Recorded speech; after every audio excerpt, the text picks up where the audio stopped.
لونڈی ایک احادیث جتنے بھی ہم پچھلے پڑھ چکے ہیں قرآن و حدیث کا، اس میں لونڈیوں کا ذکر ہے. لونڈی کیا تھی، اس کا کیا رشتہ تھا، کیا وہ بچے پیدا کرتی تھی، کیا بیوی اور لونڈی میں فرق تھا، یہ ذرا واضح کر دیجیے. میں بیان کر دوں گا، مگر یہ بات بھی آپ کو یاد رکھنی چاہیے کہ سوال آپ وہ کریں جو آپ سے متعلق ہے، آپ کو کوئی نفع ہے دنیا آخرت میں. میں جو ہے نا معلومات کی خاطر وہ آپ ملے بے شک پوچھیں، مگر ان کا کوئی وقت نہیں کہ سب لوگ جمع ہوں. ایسی بات جو سب کے لیے نفع بخش ہو، اس سے کوئی نصیحت ملے دین کی بات. اب لونڈیوں کے بارے میں نہ اب لونڈیاں ہیں نہ کوئی عالم مانتا ہے، وہ زمانہ میں جی سمجھا دیتا ہوں، مگر فائدہ کوئی نہیں اس بحث کا. کسی کے پاس لونڈی نہیں نہ کوئی بات ہے. لونڈی کیا تھی؟ لونڈی غلام ترجمہ لوگ اردو میں کر دیتے ہیں. عربی زبان میں لفظ جو قرآن مجید میں ہے وہ ما ملکت ایمانکم ہے، کہ جن کو تم نے طاقت سے حاصل کیا، میدان جنگ میں تم نے ان کو پرزنر بنایا، قیدی بنایا. قسمت سے بری سے جنگ ہوگی دو ملکوں کی اعلان جنگ کے ساتھ، یہ نہیں کہ سرحد پار کرے اور کسی عورت کو پکڑا ہے، باقاعدہ جنگ ہو گئی اور اس میں انہوں نے ہمارے لوگ پکڑ لیے، ہم نے ان کو پکڑ لیے. وہ جنگی قیدی جو نا وار پرزنر، ان کو عربی میں کہتے ہیں ما ملکت ایمانکم. وہ کافر بھی لے جائیں گے، ہم بھی پکڑ لیں گے، طاقت سے پکڑ لیا. اب ان کا کیا حال تھا کہ وہ عورتیں حاصل ہو گئیں. ان کے لیے ایک تو یہ کہا ہم چھٹی دے دیں اپنے وطن کو چلی جاؤ، ہماری عورتیں وہاں پکڑی رہتی، ہم ان کی چھوڑ دیتے. ہماری سادگی پر کافر تاریاں بجاتے کہ بے وقوف قوم ہے. ہاں ہمارے قیدی آگے جیسے آپ نے دیکھ دیا کہ سکھ چھوڑ دیا، ہماری لاشیں آ گئیں ادھر سے. ایسے احمق بننا چاہتے بنے. اللہ جو ہے نا وہ دین دیتا ہے جو پریکٹیکلی عمل کے قابل ہے، کہ اگر وہ بھی چھوڑتے ہیں تبادلہ کرتے ہیں تو کر لیں، جنگ ختم ہو ان کے قیدی ان کو دے دیں، اپنے واپس لے لیں. اب اس پر دنیا متفق ہو گئی ہے، جنیوا کانفرنس میں طے ہو گیا کہ جنگ ختم ہونے کے بعد قیدیوں کا تبادلہ ہو. وہ مسئلہ گیا ختم ہو. اگر کوئی تبادلہ نہ کرے پھر یہ بھی صورت تھی کہ ہم فدیہ لے لیں. انہوں نے ہمیں جنگ چھیڑ کر نقصان پہنچایا، ہمارے پاس ان کے بہت سے قیدی ہیں، مگر اس کا معاوضہ کوئی طلب کر لیں کہ اتنا معاوضہ دو ایک قیدی کا، یہ فدیہ کرا دیں، اس کی بھی اجازت. مفت چھوڑ دیں، احسان کریں کہ اچھا ان سے سلوک کریں، اثر پڑے گا، اس کو من کہتے ہیں قرآن میں، یہ بھی جائز ہے. اگر سمجھیں کہ اپنے ملک میں آباد کر لینا ہے، چھوڑنا نہیں. اب ملک میں آباد کرنے ایک صورت تو یہ تھی کہ ان قیدیوں کو ہم جیلوں میں بند کر دیتے، وہ لڑکیوں کی بھی عمریں برباد ہوتی، جو آدمی تھے وہ بھی سڑتے رہتے. اس کی بجائے اسلام نے 5واں حل کیا کہ اگر چھوڑنا مناسب نہیں ملک میں تقسیم کر دو، جو فوجی ہیں ان کو دے دو، وہ گھروں کے افراد بن جائیں گے. وہ لڑکیاں ان کی بیویاں ہوں گی، صرف نام دو ہوں گے کہ کچھ عورتیں اپنی مرضی سے نکاح میں آئی ہیں، یہ تم نے طاقت سے حاصل کیا ہیں دونوں حلال. اولاد جو ہوگی دونوں کی بالکل جائز اولاد ہے، یکساں وارث ہوگی، کوئی نام نہیں، فرق نہیں، نام دو ہے.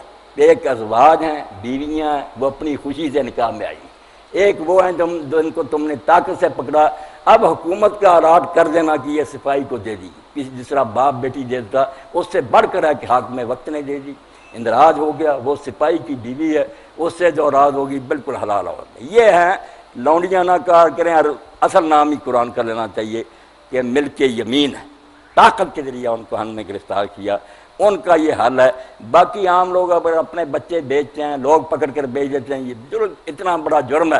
اللہ کے رسول علیہ السلام نے جو 3 گناہ بیان کیے کہ ان کے خلاف اللہ فرماتا میں خود مستغیث ہوں گا، میری عدالت میں اللہ کہتا میں خود پارٹی بنوں گا. کتنا بڑا جرم. ان میں سے کیا کہ آزاد بچے بچی کو پکڑ کر غلام بنا دینا. یہ غلامی وغیرہ کوئی نہیں، میدان جنگ میں پکڑے ہوئے قیدی ان کا حال ہے کہ وہ ہمارے لے جائیں گے. اگر چھوڑ دیں مل جل کر تو بہت اچھی بات، نہ حال ہو تو انہیں جیلوں میں نہیں رکھا جائے گا، خاندانوں میں تقسیم ہو جائیں گے. وہی حقوق ہوں گے جو بیویوں کے ہیں، کھائیں گی پئیں گی بیویاں، تعلق جائز، بچے حلال، وارث ہیں سارے. اب اس بارے میں کوئی رہ گئی بات، مگر سوال کچھ نا جو عام ضرورت ہے نا آپ کی وہ کریں، بسم اللہ، سب کو فائدہ ہو جائے. میرا سوال یہ ہے کہ اسلام جو ہے وہ مساوات کا دین ہے، تو اس میں یہ غلام اور لونڈی کا جو تصور ہے یہ اس مساوات کے تصور سے اتنا میچ نہیں کرتا. تو پہلا سوال یہ، اور دوسرا یہ کہ وہ جو سسٹم تھا غلام اور لونڈی والا وہ ابھی بھی قائم ہے یا ختم ہو گیا؟ اگر ختم ہوا تو کب ہوا؟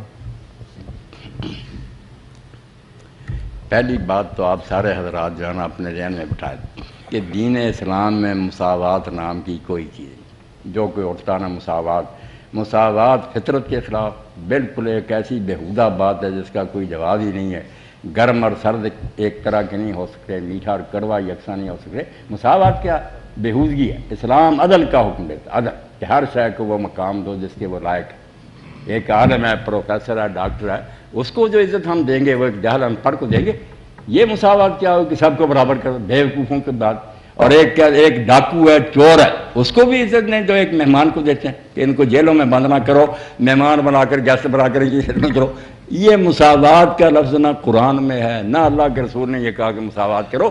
عدل کا حکم، عدل ہے ہر شے کو اس کے ٹھکانے پر رکھو، جس لائق ہے کوئی چیز وہ رکھو۔ اب جو مجرم ہے ان سے مجرم والا سلوک ہوگا، یہ عدل ہے، ان کو سزائیں دی جائیں، ان کو ذلیل کیا جائے، یہ ظلم نہیں ہے۔ تو لونڈیاں اور غلام بھی صرف کافر بنتے تھے۔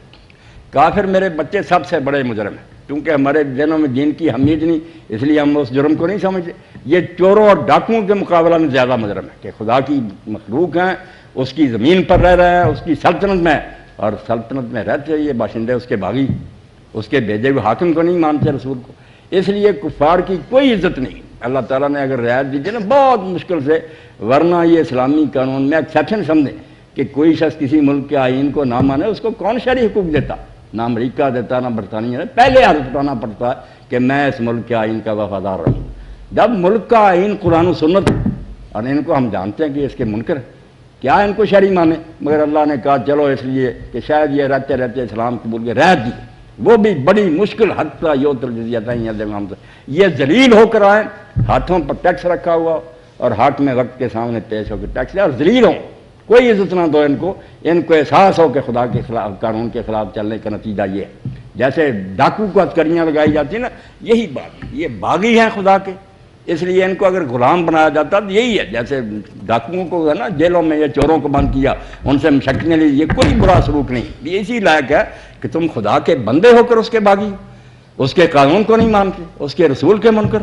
اس لیے آپ پہلے دین کا ذہن میں مرتبہ اٹھائیں کہ دین ہے کیا؟ وہ مالک کائنات کا فرمان ہے، جو اس کے باغی ان کو کیا اعزاز و اکرام دیا جائے؟ کوئی نہیں، بلکہ ان کی عزت کی جائے۔ دافع نجعل المسلمین والمجرمین، حکم ماننے والے نافرمانوں کو برابر کر دیں، یہ مساوات عجیب ہے، ظلم۔ تو ان کو یہی سزا ملنی چاہیے تھی کہ یہ غلام بن کے رہیں۔ باقی ان کے ساتھ اسلام نے سلوک اچھا کیا، باوجود کافر ہونے کے نا بد سلوکی نہیں کی، ان کا سٹیٹس یہ رہا کہ یہ سمجھتے رہیں کہ ہم غلام ہیں، ورنہ ان کو عزت دی، کھانے برابر کے دیے۔ ایسا بھی ہوا کہ مسلمان خود بھوکا رہا، اس نے اپنے غلام کو اچھا کرایا، وہ انسان ہونے کے لحاظ سے سلوک ٹھیک، مگر کفر کی سزا انہیں ملنی چاہیے کہ تم خدا کے منکر، اس کے رسول کے باغی۔ باقی وہ ختم نہیں ہوا جو قرآن چاہتا تھا، دنیا سے منوانا چاہتا، لوگ اس پر آ گئے، جنوا کانفرنس میں طے ہو گئی بات۔ اسلام اس پر راضی تھا کہ جنگ ختم ہونے کے بعد، پہلی تو بات یہ ہے کہ لونڈیوں غلاموں کے بارے میں آپ سمجھیں کہ وہ خریدے نہیں جاتے کہ کسی نے اپنا بیٹا بڑی یار ہم نے خرید لیا، یہ کوئی لونڈی غلام نہیں، پہلے ہوتا تھا۔ اب یہ بہت بڑا جرم ہے کہ ایک آزاد آدمی کو تم نے غلام بنا لی۔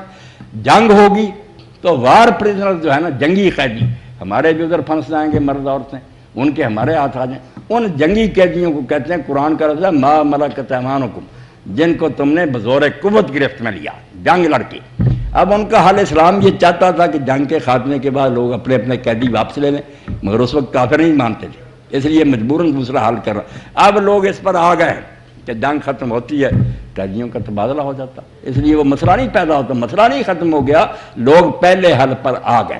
اور اگر تبادلہ نہ ہو، مسلمان حکومت محسوس کرے کہ ہمارے پاس ان کے قیدی ہیں، ہمارے تو ان کے پاس نہیں ہیں، اس لیے فائدہ اٹھانا چاہیے کہ انہوں نے ہمیں جنگ میں کیوں پھنسایا تھا، ان پر ٹیکس لگا دیں کہ اتنا معاوضہ دو، فدیہ، پھر جان چھوٹے، ان کی حکومت سے رقم وصولی جائے کہ قیدی کی، یہ بھی حل ہے۔ احسان کر کے چھوڑ دیا جائے، یہ بھی راستہ کھلا، حاکم وقت کی مرضی پر ہے کہ وہ انہیں لونڈی غلام بنانے کا فیصلہ کرتا ہے، واپس کر دیتا ہے، ان کا عوض لے لیتا ہے، ان پر احسان کر کے چھوڑ دیتا ہے۔ اور ایک بات یہ بھی ہے کہ جیسے غیر مسلم ہمارے ملک میں پہلے رہ رہے، اگر گنجائش ہو ہمارے پاس ملک میں ان کی آبادیاں بنا دی جائیں، لونڈی غلام نہیں بنائے گا، وہ بھی ریت بنا لے گا ذمہ، وہ بھی ٹھیک ہے، 5 راستے ہیں کھلے۔ اور وہ بہرحال ملکیت تو ان سپاہیوں کی جن کو حکومت الاٹ کرے گی، اور یہ حکومت کا الاٹ کرنا جیسے کوئی ولی اپنی بیٹی کسی کو دیتا، اس سے بڑھ کر کہ حاکم وقت نے انراج کر دیا کہ یہ عورت سپاہی کو دے دی گئی۔ اس لیے یہ جو کہتے ہیں نا نکاح نہیں ہوتا، بے نکاح پر لعنت بھیجو، نکاح کیا صرف یہی ہے نا کہ ایک عورت ایک مرد کے لیے مخصوص کر دی جائے، لوگوں کو اس کا علم ہو جائے، مولوی آ کر کلمے پڑھائے، یہ تو تمہاری بناوٹی باتیں، دین میں کوئی نہیں، کوئی 5-6 کلمے پڑھانے نہیں، کوئی صفت ایمان کی نہیں۔ لوگ عادی ہو گئے اس لیے کہتے ہیں نکاح نہیں ہوا۔ نکاح کیا اعلان ہو جائے لوگوں کے سامنے کہ یہ عورت فلاں کی ہے، اس سے دوسرا تعلق نہیں رکھ سکتا، لوگ اس کو جان لیں۔ تو جب ایک لونڈی حاکم وقت کسی سپاہی کو دے دیتا اور سارے لوگوں کے علم میں آ جاتا، اب جو عورتیں اپنی مرضی سے نکاح میں آ گئیں ان کا نکاح نام ہے ازواج، بیویاں۔